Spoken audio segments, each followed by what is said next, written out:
About 3 years ago, I became a teacher, and I was really nervous about being openly gay in the classroom. And I think when I kind of say that, people are like, when would you ever find the opportunity to talk about your sexuality in the classroom? Like you're teaching in an under 18 environment. No teacher really talks about that, because I think when we talk about homosexuality or sexuality, people instantly think that it is like an 18+ conversation, but actually it's about kind of the normal things that every human goes through, talking about kind of your partner and talking about husband, wife, those normal conversations that you do share with like human to human.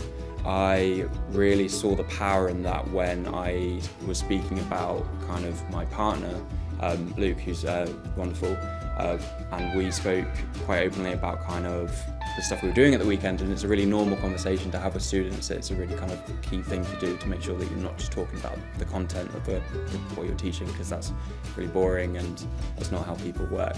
So I saw the power in that, because I realised that me sharing those kind of parts of me opened up my students a lot more, and if students kind of feel safe to be who they are, wherever they fit on kind of the variety of the LGBTQIA acronym, it just means that they can learn better, they can feel safer, and those sort of things are really, really important to me.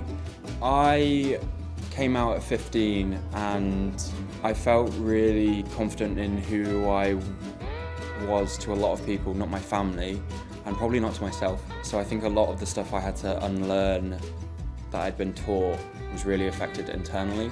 So even though I came out at 15, I kind of thought that I was done with everything and that everything would be okay from then on.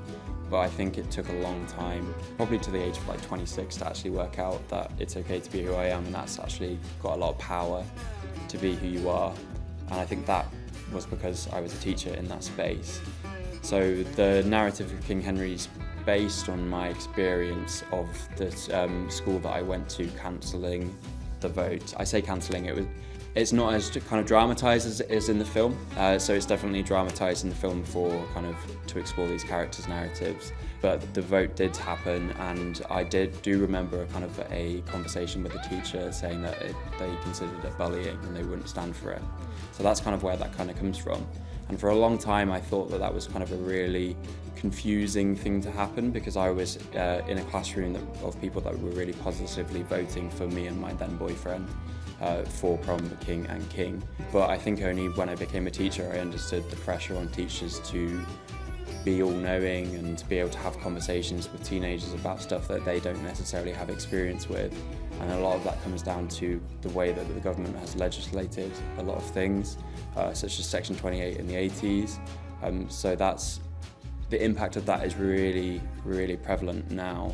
So I think what I'm trying to do, both with the story and my teaching, is make sure that we are pushing for these conversations to be happening in safe spaces about gender, about sexuality, so that people feel safe and so that people actually are able to understand another human's experience, because that's the real issue here. And I think a lot of the arrogance and transphobia and homophobia comes from people who generally just don't know or have life experiences. Or something that I often refer to in any talks that I do about the project, or any talks I do related to the charity, is that more people in America have said that they've seen a ghost than a trans person.